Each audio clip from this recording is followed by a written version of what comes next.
Добро вечер. Наталитетот е во слободен пат. Може ли Македонија да се спаси од демографски колапс? Македонија старее и Македонија се празни.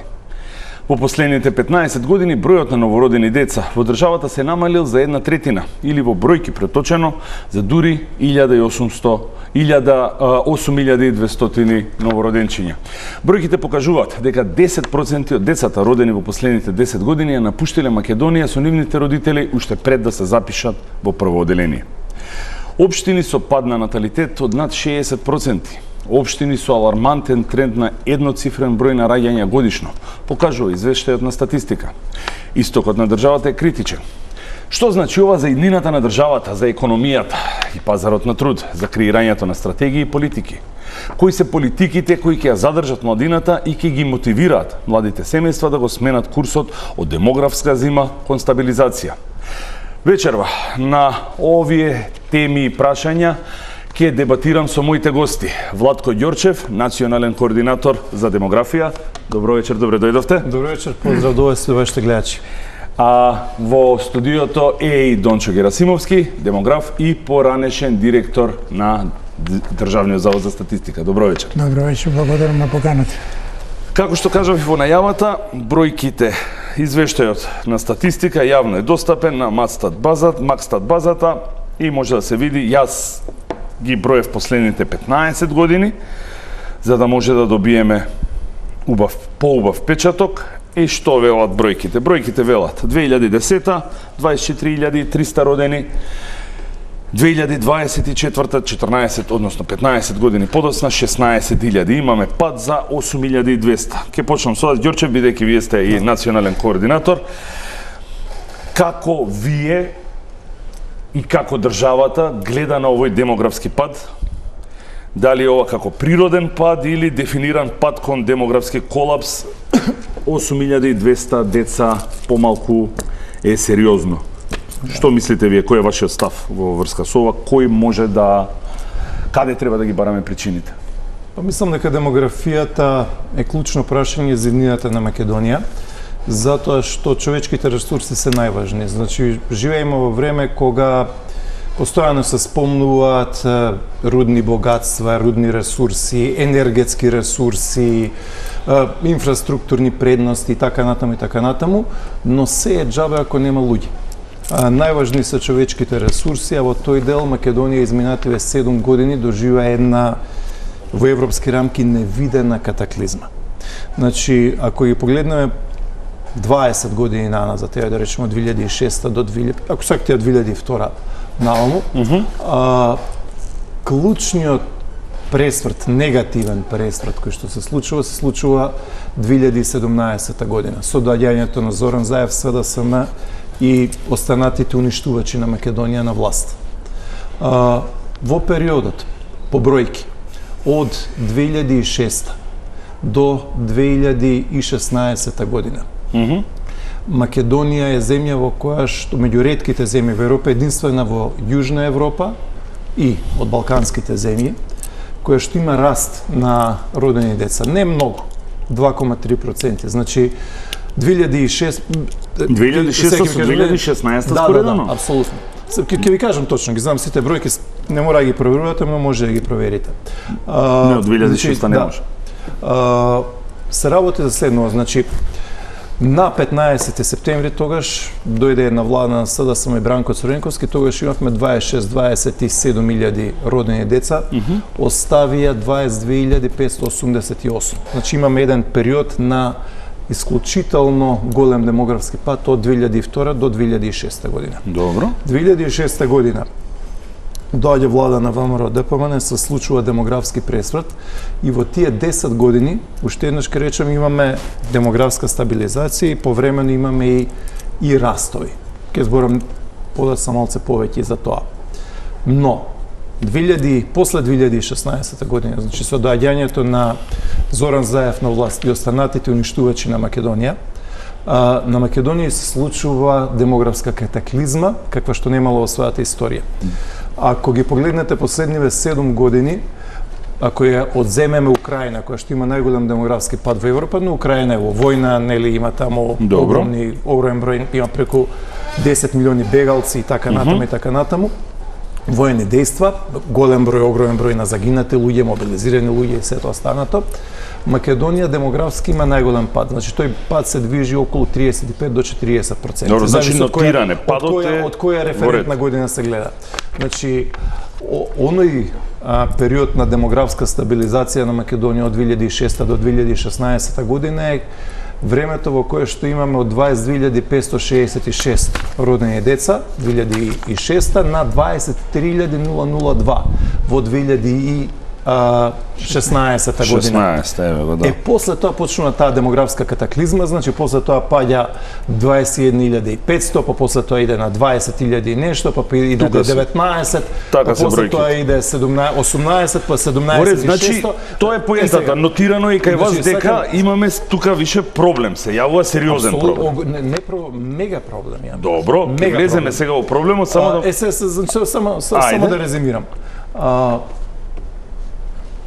Од сите ужасни проблеми кои што се случија за Македонија, Добро. изминативе 7 години, со овие неразбрани трговци кои што не водеат, демографските загуби кои што ги направивме, или демографското крварење кое што не се случи со масовно незабележано иселување, мислам дека е најдолгорочната и најголемата штета која што претрпе Македонија. Затоа што од Македонија, знаете како, секогаш имало иселување 100 години назад, 150 години назад. Значи во нашите лектири секогаш имало и печалбари, и гурбет, и заменување, имало од Македонија заменување и од 50-тите, и 60-тите, и 70-тите години, 80-тите, значи тоа се биле нели циклуси каде што луѓе оделе дали во Западна Европа, во Австралија, во Америка, во Канада, но оној екзодус кој што и се случи на Македонија изминативе 7 години е незабележен во македонската историја. Ќе ве прашам подолу што мерки спремате, кои се политиките и што мерки спремате да ги вратиме тие луѓе што се иселија. Ако уопште може да се случи тоа, јас иако сум сериозен песимист. Господине Герасимовски, демограф, поранешен директор на статистика, истото прашање за вас. Пад за 33% за само 15 години. Што се случува за 10, за 7. Добро. За 7. Ајде, јас ја водам 15. Пад од 33% за 7 години. Не. Да. Од 23.000 на 16.000. Да збориме сега со така да му дадеме можности на вториот гостинте, молам. Значи, бројките ги знаете, 14 за овој период. Кој сноси одговорност? Што ни се случува? Како вие како демограф го гледате ово? Па добро, тоа е факт дека во овој период за кој што се говори, дека има поголем пад во однос на наталитетот на бројот на живородени деца кои што се случува во нашава територија, односно во нашава земја. Бројките покажуваат дека навистина од периодот на 2017 година, кога започнува намалување на наталитетот, односно бројот на живородени деца, кој што беше сепак на почетокот 2017 и 2018 година, веќе ако говориме за тој период па до 2024, за кој што заклучно имаме и званични податоци, во претходниот период, па нека биде од 2006-2007 или од 2013-2014-2015 се движа некако околу 23.000. Така се бројките, да. Од 2017 се сипна од 21.000 на 19.000, 17.018 и сега последно од 2024 тоа се 16.000, точно 0.61, со кој што број е најнизок од постоењето секако на наша земја во областа на сферата на демографските движења, односно во сферата на наталитетот. Меѓутоа, јас аналитички ги согледувам појавите од друга страна и во однос на морталитетот, за кој што секпак е актуелна тема, која што со односот на наталитетот и морталитетот го чинат и природниот прираст на населението, а тоа чини зголемување и намалување на населението по природен пат. Ние во овие трендови, или започнувајќи од 2019 година, за прв пат во нашата земја започнува негативен природен прираст. И тој трае во изминативот период до 2024 година. Да не вклучуваме тука периодот на ковидот, каде што имаше 7, 8, 9 илјади, но тој продолжува и последната година нека биде 2024 година имаме 4.500 негде негативен природен прираст. Тоа значи во стартот, не имајќи ги во предвид и другите фактори кои имаме, дека тој број од 4.500 е многу поголем во однос на она што ние мислиме. По природен пат, значи имаме во стартот 4.500. Да. Ако говориме за иселувањето, ако говориме Двојно или тројно повеќе годишно. Повеќе годишен период, ќе дојдеме до сосема други појави. Но, истовремено можеме да кажеме и тоа дека ова ако се следи и во подлог временски период, веројатно по одредени претпоставки, она што се подготвила и стратегија кон подобрување на друго, ќе продолжи овој тренд, се ми се чини натаму. Ако го имаме појавата на проблемот на зголемување на морталитетот, намалување на наталитетот, старечко население се повеќе, можете да вие замислите во денешно време дека имаме ние повеќе пензионери отколку млади до 14 години. Бројката е повисока на бројот на пензионери во однос на ова. Значи веќе превладува старечкото население кое што ги надмина сите граници. Сметате дека е доцна во однос на сите стандарди за да може сето тоа да се направи. Сметате дека е доцна да почне процесот да се враќа, сепак тоа може, но колку време треба за да се подобри? Тој процес е бара поголеми други анализи, поголеми да речам согледувања, поголема стручност, експертиза и планирање како во еднината се тоа да се подобри. До сега се правени неколку обеди, правени се неколку стратегии. Последната беше подготвена за 2013, 2023, 2024 година, меѓутоа сега веројатно тоа го знае и да речам координаторот сега на популационата политика или демографските движења, како би се движело натаму, кои мерки и активности ќе треба да се преземат, да се Се тоа што го говорам во однос на ова природно движење на население на наталитетот поготово, тоа е факт кој што има силно влијание врз бројот на учениците во нашата земја.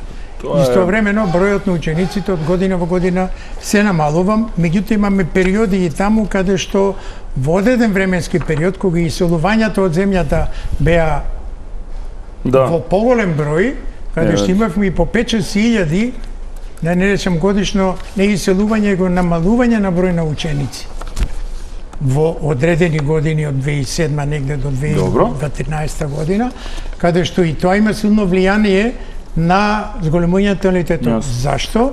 Затоа што имаме во предвид дека надвор заминува претежно младо население, женско население кој што е во фертилен период и се намалува по автоматизам поместување на старосната, возрастната граница, на склучување на бракови, на раѓање на прво дете. По ред на раѓање, бидејќи постојат и такви податоци кои што може да се огледаат ред на раѓање прво, второ, трето, пето, шесто, тоа до пред неколку години имаш до пето, шесто, сега ретко да се појави второ и трето, што се преземат мерки за да може сето тоа да се види.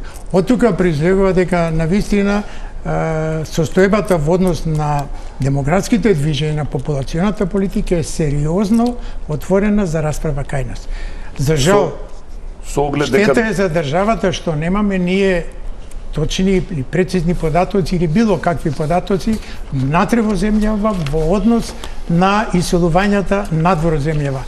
Ако ги имаме во предвид и затоа миграционите движења кои што се случуваат, кои што се натрешни и надворешни, треба да го имаме во предвид многу повеќе и движењето на населението внатре во земја, зашто веројатно во натамошнава дискусија ќе отвориме и тоа прашање и ќе имаме поширока расправи и сознанија, не само за нас што доволно ги знаеме состојбите. Да, бројките ги знаеме, дај да видиме со ова. Но да видиме што и како се развива тоа и влие на севкупниот развој во државата. Не само во образованието, тука е во проблем во бројот на населените места, тука е проблем на густина на население, на површина која што имаме во општините. Стигнеме до тоа. Господине Ѓорчев, анализата што може да се извади преку бројките е дека исток, југоисток, Вардарски, Полошки регион се најпогодени. Намалување има од 39 до 50%. Имаме градови со пад на наталитет од 70%. Делчево. 2010 158 новородени, 2024 48. Ново село. Најдете колку имаше Делчево 2016? 2016 Делчево. Не, има. Ајде, најдете. Еме го. Да. Секунда. Сигурно се постапува. Делчево 2016 137. 137. А минатава година колку? 48. 137, 48. Да. Епа, знаете како Чанчаревич? Ние и во Делчево и низ цела Македонија ги живееме историските последици на шарена револуција. Затоа што шарена револуција во Македонија дојде со ветување за живот во Македонија, така? Добро. Тоа се претвори во буквално уништување и разнебитување на Македонија. Добро. Така што, ако погледнете Делчево, не е само Делчево, ова важи и за 20 Важи за други гради, повеќе, за ја цела го извадив. Македонија, да. Сега, само да ви кажам. Значи, Ајде. Значи, ако со податоците кои што вие ги имате, никој не може да каже дека исто во 2016 година со влада на ВМРО ДПМН 131 родено дете и никој не може да каже дека тоа исто со 48 деца родени после доаѓањето на живот во Македонија и шарена револуција со 48 деца. Со 131 дете во Делчево ние имаме отприлика 6 паралелки. Иако се повеќе затоа што во селските средини има помали паралелки, но со 131 родено дете ние имаме 6 паралелки во време на претходната влада. А после доаѓањето на Зоран Заев и останатите уништувачи на Македонија, ние сега во Делчево имаме потенцијал за 2 паралелки. Добро. И сега Така што последиците и зулумот кој што е направен на Македонија долгорочно е страшен изминативе 7 години и додека со жив ќе го кажувам тоа затоа што мислам дека оние кои што и го направија тоа на Македонија сносат историска одговорност. Ние можеме да поставиме сега 100 прашања. Па дајте да ви поставам прашање, сега доста го... Како? Значи имам прашање конкретно. Ајде. Ние можеме долго да дискутираме сега како е да се направат бројки и ќе го работиме тоа. Па тоа ме интересира за тоа. Но проблем е дека имаме земја која што е девастирана, градови и села кои што се иселени, едноставно вазата на многу места, демографски кажано, вазата е скршена и се како да ги собереме парчињата назад. Не знам, за тоа ви викнав, сега ни објасните како е, што е планот. Затоа треба да се согледа каде се наоѓаме. Како што вие велите, значи во Делчево ние имаме сега 48 Делчево го земам како пример затоа што е најголем планот таму. Ние имаме уште 20 општини како Делчево. Не сите се. Скоро сите. Значи, во Скопје, кај што има најголема внатрешна миграција, и во Скопје има негативен наталитет. Тоа ќе ни објасни после господинот Герасимовски што значи внатрешна миграција и плюс да имаш негативен наталитет, дека тоа е рамно на ќе каже професорот, да не зборувам јас. Значи, вие сте сега национален координатор за демографија. Имаме и Министерство за социјална политика и демографија. Кажете ми, што се случува, еве, година дена ја водите државата, бројките ги знаете, запознаени сте очигледно исто добро како што сум и јас и професорот. Што ќе правите вие како национален координатор? Што имате направено до сега и што планирате да направите за некако да се извадиме од оваа дупка? Затоа што реално ова е дупка. Така е. Значи, одиме чекор по чекор и некои мали, ситни, не би рекол се уште подобрувања, но ублажување на состојбите веќе се случуваат. Значи, во изминатиот период имаме поголем број на отворени градинки низ цела Македонија, имаме дополнително уште 20 градинки кои што или се градат или се прошируваат капацитетите.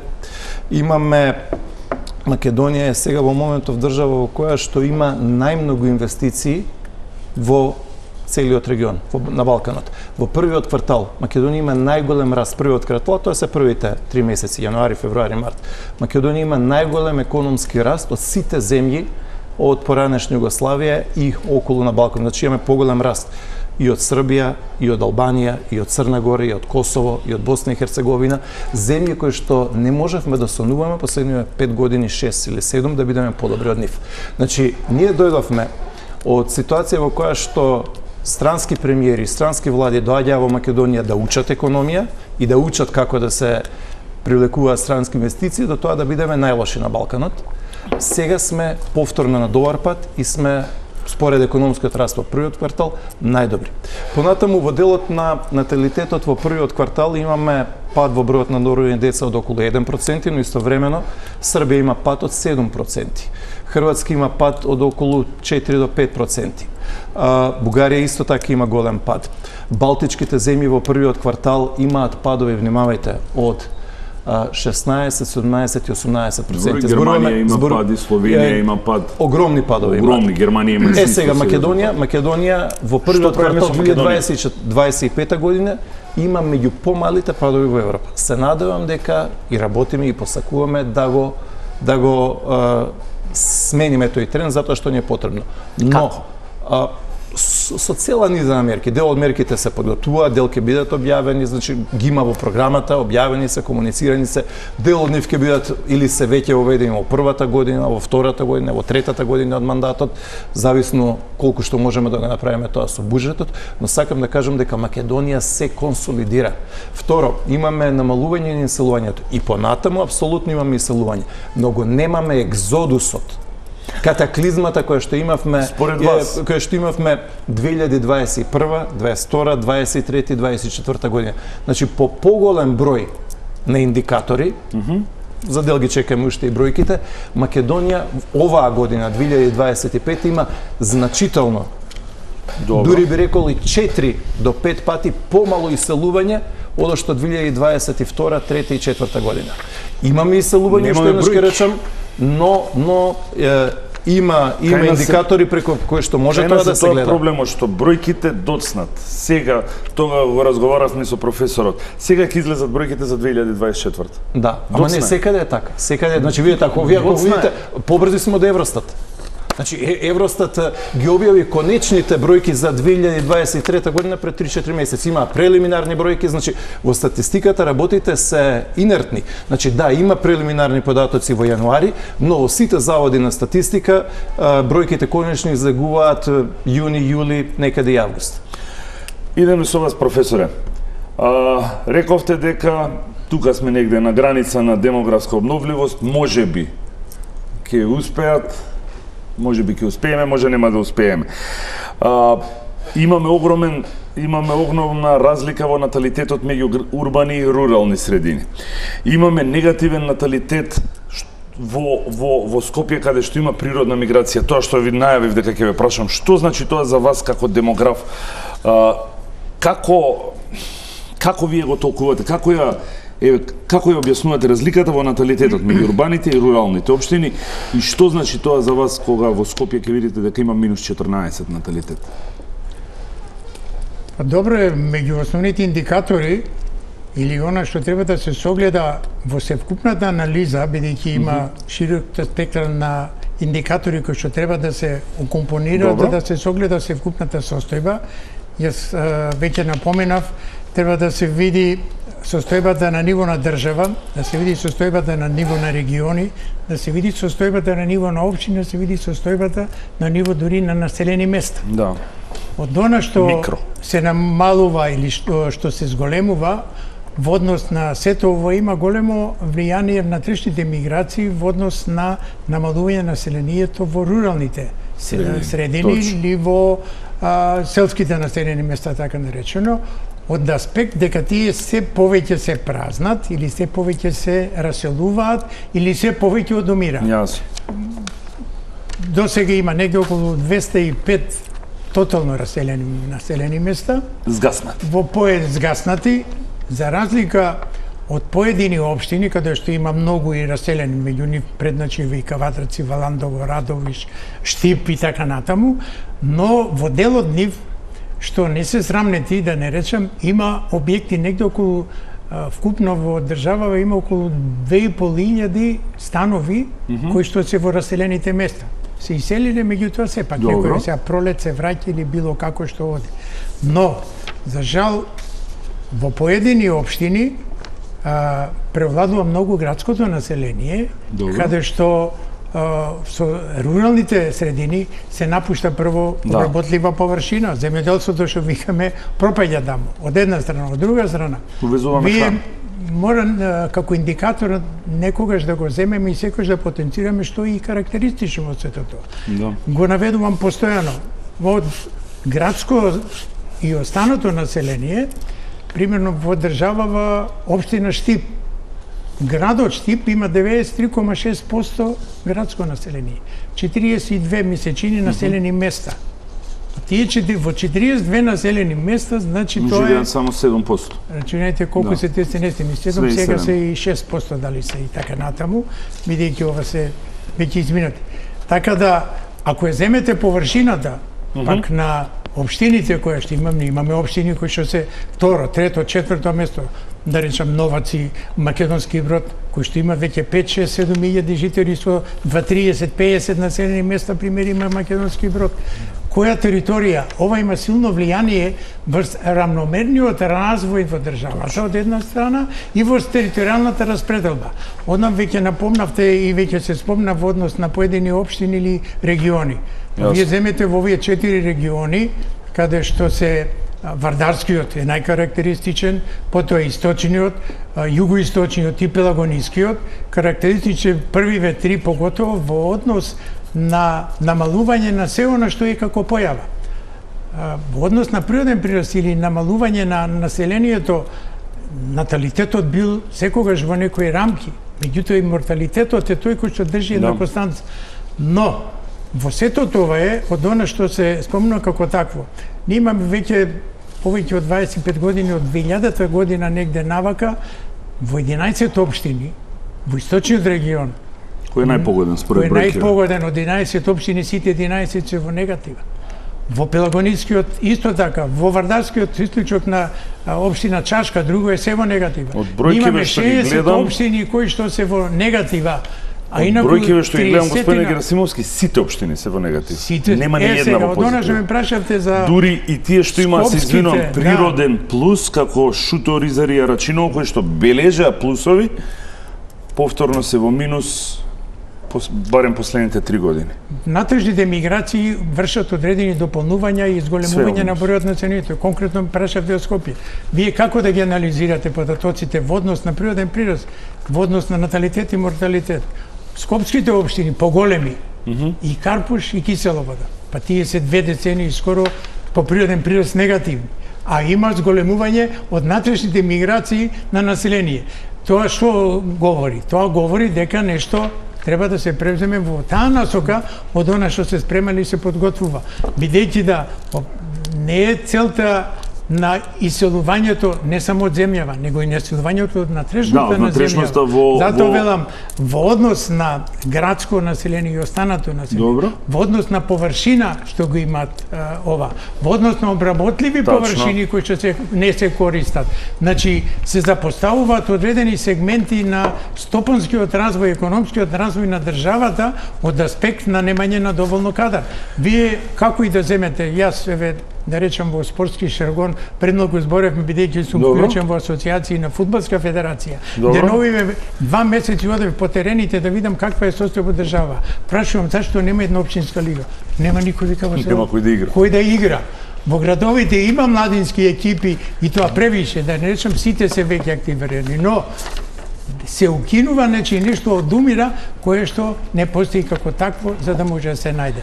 И тие натрешни миграции се сепак за не се веќе за преиспитување, тоа е веќе од подамна започнат процес. Кои се причините што тие веќе ајде сега да го прашаме слободно, сакав и вас да ме прашам. За да може да биде. Ајде, сакам да се надоврзам за ова. Значи да речем, значи територијалниот развој, територијалната поделба, рамномерниот развој во државава е еден од клучите кои што вијат сите овие фактори. Потоа морам сакам само да се надоврзам ова што кажа господинот Герасимовски, тоа е дека овие демографски губитоци кои што ни се случуваат, ги чувствуваме во буквално секоја област на живењето. Например, вие рековте фудбалски кажано, помалци има фудбалери. Помалце има деца што тренираат, помалце деца има во училиштата кои што одат. Се соочуваме со сериозен недостиг на работна сила. Понатаму, компаниите кои што продаваат имаат помалце потрошувачи. Значи имаме една цела каскада на последици која што буквално нема област која што ова не го допира. Затоа пазарот на труд пред се. Не, се буквално и пазарот на труд, и број на ученици, број на студенти. Ако сакате исто така и самата цена на еден куп артикли ќе се намали затоа што нема да има купувачи. Многу помал пласман, куповната моќ. Старо население значи дека ќе имате големи даноци затоа што ќе треба да се плаќаат тие пензии и медицински трошоци кои што се за нив многу, а на пазарот на работна сила ќе стапуваат се помалку и помалку луѓе. Значи, мислам дека станува збор за едно фундаментално прашање за единината на Македонија, стратешко прашање.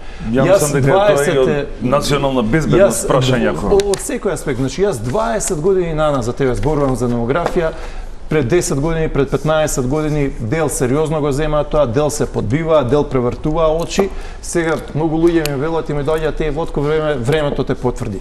Да, ме потврди затоа што се гледаше каде одат процесите. На каде одат процесите, сега може да би сакал да додадам еден аспект кој што е само кратко кој што е важен за општините, а тоа е дека ние сега во еден куп рурални области ги живееме ужасните последици на територијалната поделба која што изгласа СДСМ 2004 година.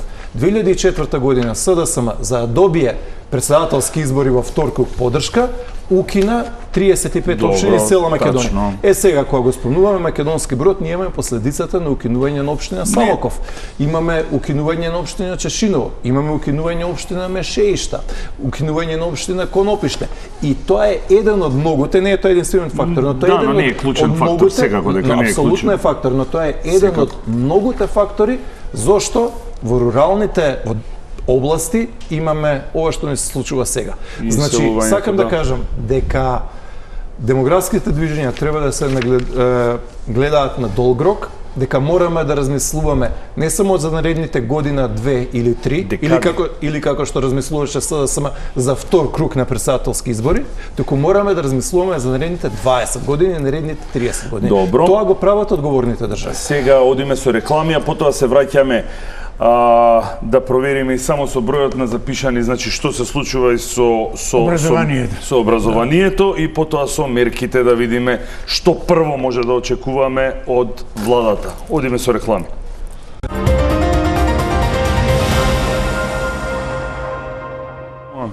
Имаш прво деление, имаш 9 деление. Професоре, имаш прво... тоа е тоа што сега ќе го начнеме. Значи, ако се споредат податоците и од Министерство за образование, може да се заклучи дека зимаме 2019-2020, број на првачиња се 21.384. Тие деца се родени 2013. 23.138. Значи, во 2000 деца не се ни запишале во прво оделение. Од 23.000, 2000 деца не стигнали да се запишат во прво оделение, бидејќи нивните родители ги спакувале торбите и рекле, фала многу, идеме на друго место, овде не ни се допаѓа. Тоа е за образованието. Што покажува ова? Кои податоци може ние да ги добиеме се преку бројот на упишани деца во во училиштата и дали се доволни статистика или треба да се вмрежиме и со образование? Па добро, во главном, оно што е познато до сега во изминатиот период на постоење на сите овие години, податоците се званично се објавуваат преку Државниот завод за статистика. Со Министерството за образование секако се има соработка, координација и усогласеност и така натаму. Од она што ова претходно веќе го говоревме во однос на демографскиве состојби, секако е, ако кажеме дека и говориме дека состојбите не се добри во однос на наталитетот, поготово тоа има силно влијание секако врз основно останатите индикатори, како на пример во образование. Па нека биде, говориме отворени детски градинки, јасли и така натаму, каде што има упис на деца, но деца има се помалку. И апсолутно е точно и логично, ако земеме предвид понизок наталитет, иселувањето од земјата, дека доведува до намалување на бројот на ученици. како во основните училишта, така во средните, па и на високото образование. Во сето тоа е, како индикатори може сите да се земат, да се анализират и се видат тие состојби какви се. Постојат повеќе анализи за сето она што се работи, поготово и во стратегијата, поврзано со демографијата и образованието се во блиско сродство. Како, бидејќи едното призлегува од другото. Точно. Рековте вие, врз основа на број на живородени деца, мора да планираме колку ќе имаме запишани прво одделение. Врз основа на број на ученици во девето одделение што завршуваат, планираме. Има друга, да речем, пресметка. Колку се запишуваат во прва година во средно. Помал број. И тука се губат, секогаш е тоа. Разликата е голема, поголема во годините последниве, тоа е точно 24 до 25 е негде намалено. Инаку, во прво одделение, секоја година има помалку запишани ученици, просечно меѓу 500 и 1000, за разлика од оние што биле живородени пред, наречеме сега, пред 6 години. Во еден период има голем губиток во основното образование негде меѓу 2007-2014 година, негде може би околу 30.000 ученици, тогаш имаше просечно околу 6.000 намалување на ученици во образованието. Образованието се следи на почеток и на крај на учебна година. Да, на прво и осмо Разликите одделение. секогаш постојат. Истото се следи и во средното образование. Ги земам како индикатори, параметри на анализи, и тоа длабински анализи, да ги се анализираат и ги анализирам податоците, примерно во основното, од првото до девето, како ќе дојдеме до согледување дали имаме паралела и дали има развој. Ако оваа година сме биле прво, Добро. сега во 2025-2026 ќе бидеме второ. Ако ги ставиме во корелација сега колку биле на ниво на држава, на ниво на општина, на ниво на регион или било како, колку имало ученици во прво одделение, дали тие 21.000 се и во второ? Запишале во второ, да. И колку Па како не се одат до запишале? девето одделение? Истата паралела може да се прави на аналитички согледувања во однос на да речем завршени ученици девето одделение. Да. Колку се запишани во прва година средно училиште? Има тука. Од тука има отстапување прво Пак. меѓу одделенија на развој од првото девето, има отстапување во однос на запишани, завршени и во наредниот упис. Значи, имаме разлика на крајот и на почетокот на учебната година. Ние секоја година на полугодие слушаме од Министерството за образование. Ова година беше примерно, вика, во првото полугодие, на почетокот на второто, во општина Куманово, да земам, има 8 ученици помалку. Значи, веќе за едно полугодието. Значи, периодиката мора да се следи од аспект аналитички и лабински во повеќе моменти, повеќе фактори и повеќе критериуми кои што може да бидат. Прашањето е зашто? Па затоа што, еве, во најголем дел е од тоа што и се иселуваат. Иселувањето, кажувам, беше во два правци, сега е во еден правец и знаеме како се одвиваат тие работи, пак е на крајот штета што немаме само податок колку се иселени надвор од земјата. Сега Но прашаме има координаторот. податоци од кои што ги имаме и натаму за да се види колку деца се раѓаат на државјани од Македонија. Да, тоа е исто, Во другите земји. Годишно просечно негде од Точно. 5,5 до 6.000 Тоа е тоа што деца никогаш- се раѓаат надвор од државава. Но, согласно методологијата и согласно упатствата кои што се дадени од Евростат за следење на тие појави, децата кои што се раѓаат надвор од земјава во други земји, тие сведржавени кај нас тие не влегуваат во вкупниот број на живородени деца.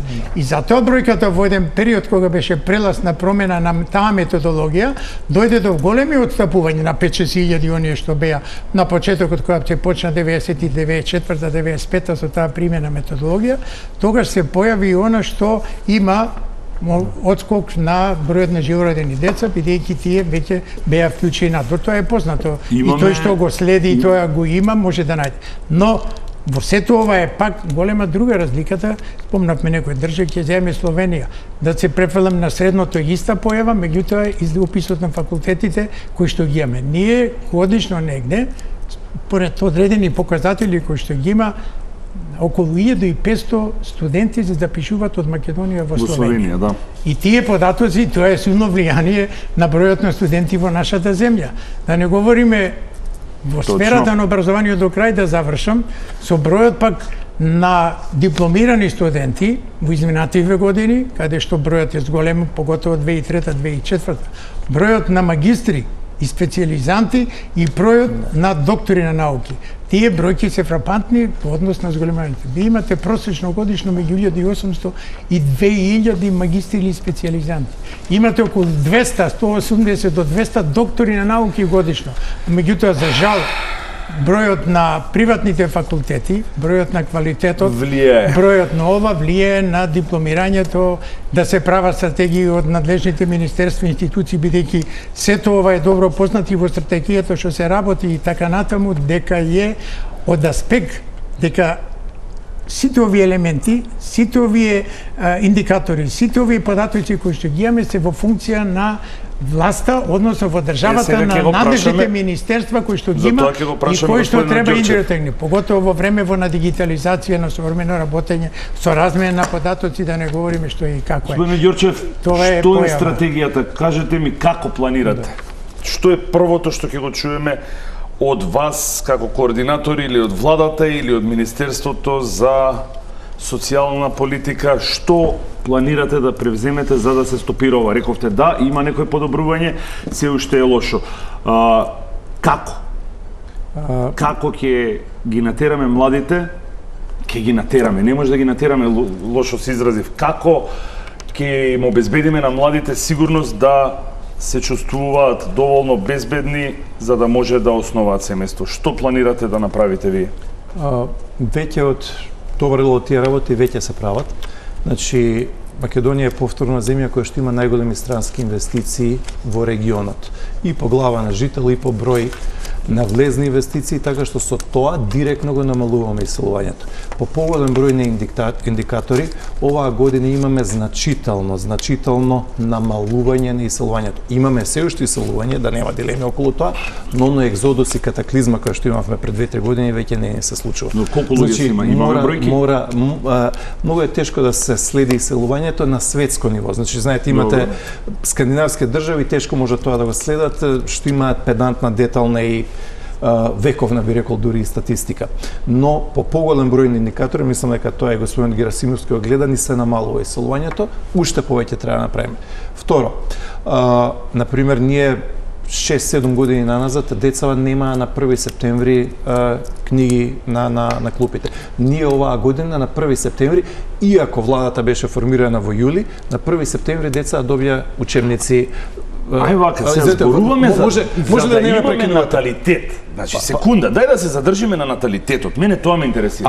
Јас сум сигурен дека дали да ви кажеме на работа. Јас сум сигурен дека дали ќе има учебник по математика во прво оделение на некои родители што немаат деца, верувајте ми, дека ја не спорам, да, за жал во 2025 година успех е у Македонија да има учебници на 1 септември. Да, тоа стигнавме да го секунда сега, извинете. Тоа стигнавме да го представуваме како успех во ред.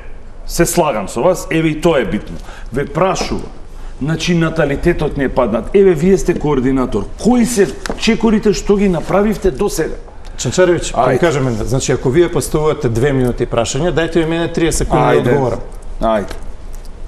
Значи, да, важно е децата да имаат на 1 септември не велам дека не е. Не велам, извинете. Ама еве 5 секунди поминаа, прекинувате. Повелете, извинувам. Благодарам. Важно е децата да имаат на 1 септември учебници. Зашто? Затоа што мислам дека е скандал што 6-7 години назад децата добиваа учебници во април, мај или воопшто не ги добиваа. Децата 6 месеци не добиваа свидетелства. Што е свидетелство? Еден бел лист хартија испечатен со учебници.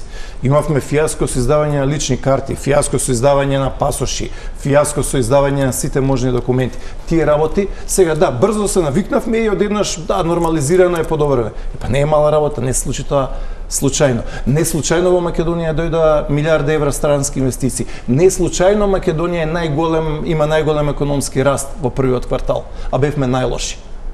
Така што тоа се директно работи кои што нас ни принесуваат да го намалиме иселувањето, затоа што крвариме како земја и како народ со тоа иселување кое што ни се случи 7 години назад, најголемо во Европа. Најголемо во Европа. Никој не е полош од Македонија изминативе 7 години. Најлоши бевме од сите, од 50 земји со најголем пад на наталитет, со најголемо иселување. Сега имаме и тоа како е намалување. Се уште и понатаму огромно. Работиме на делот на домување. Имаме поголем број на мерки во делот на градинки. Не сакаме луѓе да имаат листи на чекање, иако се уште има. Работиме на 10 нови градинки отворивме, уште 20 нови се прават или се доградуваат. Значи тоа е во соработка со општините, тоа се битни, важни, добри работи. Работиме на даначна политика, работиме на цела низа мерки, затоа што демографската политика не е тоа една, две или три мерки, треба да имате 10, 20, 30, 40 мерки. Претходната влада не само што имаше екзодус, тук имаше директно антисемејни политики. Антисемејни политики имавме, луѓе знаеме што се случуваше. Се исмеваа мајките, се исмеваа децата, се исмеваше семејството, се исмеваа вековните вредности на овој народ. Директно се подкопуваше се што значеше едноставно некој врзивно ткиво за оваа земја. Значи, таа катаклизма која што ни се случи, не ни се случи случајно. И ова постепено наше закрепнување не ни се случува случајно. Уште многу треба да се направи, но имаме објективни проблеми. Значи, ние имаме еден куп градови кои што ни се буквално испразнати. Просечна возраст е по 45 години на ниво на држава, по еден куп општини имаме просечна возраст 50-55 години.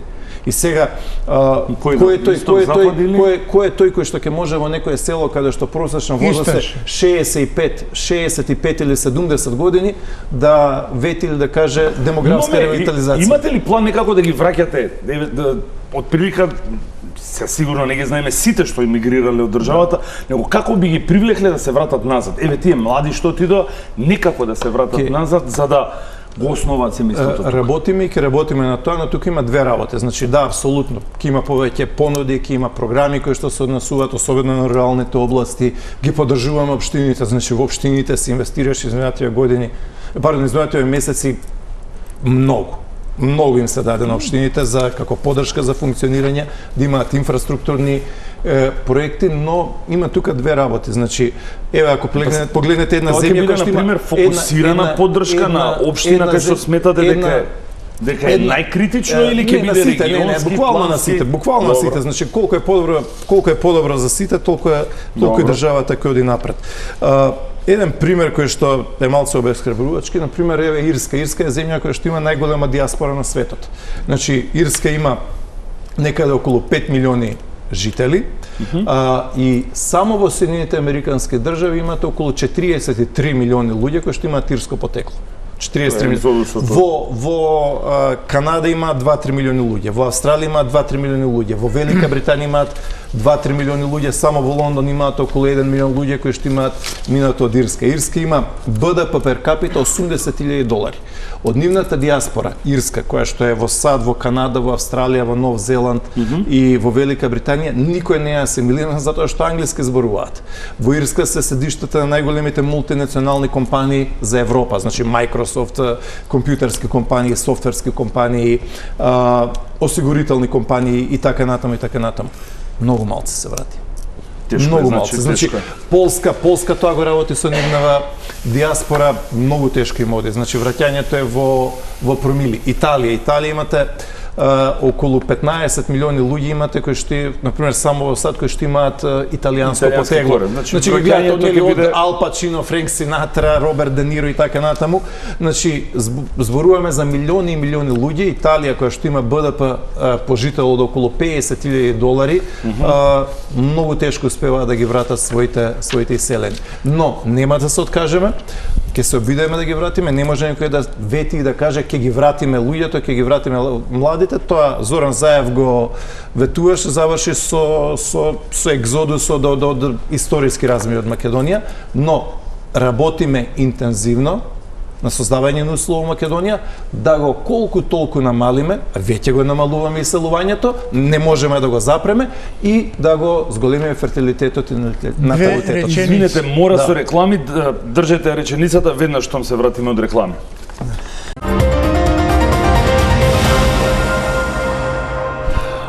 Се враќаме назад во студиото, професоре, ве замолив да запамтите реченицата, повелете. Па видите, од она што Морав да ме прекинам, досега и извинете. Стевко кога говориме или кога правиме споредба меѓу нашите населени места, општини, региони и на ниво на држава, како соседните држави, процесот на демографските појави, демографските катастрофи не се во Македонија, се во цела Европа. Тоа го напоменавме. Ова е започнато пред 40 година од скандинавските земји, каде што овие појави се многу продрастични беа. Меѓутоа тие што викат шта е јужниот Србија, тоа е тужнije, полека се симна кај нас и после неколку години дојдоа до израз. Така да не сме ние гледаме на вистина сериозно појавата на демографските движења, сериозно на испразнувањето, сериозно на преместувањето на населението од едно друго место, сериозно кон развојот, сериозно на осовременувањето, сериозно на, да не речам еве, на дигитализација и така натаму што е присутно. Така да треба да се консолидираме внатре и да се насочиме кон нашите проблеми и појави. Тешко е она да се спречи едно иселување, тоа намалено или не. Тоа е процес кој што почнал и што трае. Разните анкети ние не ги спомнуваме младите, што ги спроведуваат со анкетни истражувања, но друго кој што, поготово оние што се во најблискиве земји или нешто друго, кои што имаат појава на студирање, па дури во средни училишта веќе има многу кои што од завршено 9-то не се прва година средно, кои што се надвори средно заминуваат. Во анкетите и истражувањата во старт 33-40% вика дека не мислат да се вратат назад. Така да податок е кој што може тоа да допринесе на сето тоа. Така да и процесот на овие смирувања, на ваквите движења, на овие појави, кои што сите би ги обединили, би направили на компонента, не одат со еден лесен процес. Не е тоа хируршки зафат, еден рез паде, утре ќе го прекинеме. Тешко и на тие што се, тешко и на тие што ќе доаѓаат, бидејќи се бараат и друго, многу внатрешни услови кои што треба да се подобрат. Ни замина викаме квалитетот. Ние на рачунаме не говоревме колку вреди еден студент кај нас или добар стручнак што заминал надвор, колку потрошила држава и изгубила за него. Но за да го вратиме сега, треба да имаме во предвид и едно, тоа е поготово во цената на институциите, на поврзаноста и на власта. Треба да ги цениме нашите стручњаци и нашите вработени кои што се тука. Ние имаме доста таленти и внатре кои што се држава. Имаме многу стручен кадар, но треба да се посвети внимание на истите за да вредностите им се признаат и да може да дојдат на право место. Да не се подвоиме под некој. Извинете, тука мора да му дадам збор на господинот Ѓорчев, бидејќи сме при крај со тоест на крај со емисијата. Повелете, извинете. Пошто господинот Герасимовски ги загатна демографските движења во Европа, тие се и тоа како релевантни за Македонија. Зошто? Затоа што кога едно добри 35 земји во Европа имаат помал фертилитет од Македонија, тоа нас не засега затоа што кога ти имаат низок фертилитет, сака да не ги повлечат луѓето во Македонија. Значи, Германија годишно има некаде околу 650-700 000 родени и 1 милион умрени. Германија губи 1000 луѓе дневно. Италија губи 800, Италија губи 800 луѓе дневно. Ти имаат некаде околу 370 000 родени, околу 750-800 000 умрени. Шпанија има многу помал фертилитет од Македонија. Балтичките земји, Полска падна, иако е економски супер успешна. За балканските не збориме. Балтичките мислите, да. И балканските. Грција е демографски катастрофално, стои лошо. Бугарија, Србија. Плюс опасност по нас, бидејќи ги барат младите. Па да, и затоа е релевантно тоа. И, например, ако видите супер богати земји, како што е Швајцарија, например, БДП по жител скоро $100,000, помал фертилитет од Македонија, Лихтенштейн $150,000 по жител, помал фертилитет од Македонија и така натаму и така натаму. Значи, сакам да кажам дека покрај сите овие фактори за кои што зборувавме, треба да зборуваме и за желбата на луѓето да имаат деца. Треба да зборуваме за семејните вредности, треба да зборуваме за бракот, треба да зборуваме и за љубовта. Таа е тешко мерлива, но и тоа како дел од равенката. Значи Македонија 1950 година немала ништо подобри услови од што сега, но таа Македонија 1950 излезена од Втора светска војна, во која што немало супермаркети, немало автомобили, немало фрижидери, немало многу работи. Таа Македонија 1950 имало 50.000 родени деца. Сега имаме 16.000 родени деца. И висока смртност. Нешто треба висока смртност. Нешто треба да се случи исто така и во самите нас, како поединци, како луѓе. Треба да размислуваме на потомство, треба да размислуваме на деца и внуци. Треба да ги усмеруваме на младите, да им кажеме да, добро е да бидат професионално активни, добро е да завршат убави школи, добро е да најдат убава работа, добро е да се снајдат во живот, но да не го пропуштаат и оној дел кој што животот не е цел. Има уште еден феномен за крај сакам да го спомнам. Значи секогаш имало луѓе кои што на пример не мора да финишираме бидејќи не истече време. Кои што не се обраќале, немаат деца. Порано тоа било да речеме 5%, 7%, 10%. Сега во еден куп развиени земји бројот на тие луѓе, тоа е личен избор, но сепак е 30-35%. Тоа сега се случува исто така и во Македонија. Значи сакам да кажам дека ние мора покрај сите овие работи кои што треба да ги направи државата, кои што ги работиме, треба да се насочиме и кон тоа дека децата се нашето најголемо богатство, дека е убаво да се биде татко, убаво е да се биде мајка, да им дадеме признание, да имаме едноставно семеен ручак или не знам собир или така каде што ќе има внуци, полна маса, овде полна мора да ве прекинам бидејќи наваручение е фактор човек. Така е, именно. Бидејќи не истече времето. Благодарам. Ви благодарам за присуството. Се надевам дека следната година ќе имаме други бројки пред нас. Многу точно и многу вистина кажа и професорот Герасимовски и координаторот Ѓорчев. Точно е, треба да малце повеќе да се размислува за иднината и за децата, помалку за комфорот, затоа што сепак демографијата станува прашање на национална безбедност. Ви благодарам уште еднаш за вниманието. Ова беше се за вечерашната емисија Топ тема и ве поканувам да останете на програмата на телевизија Телма. Пријатно.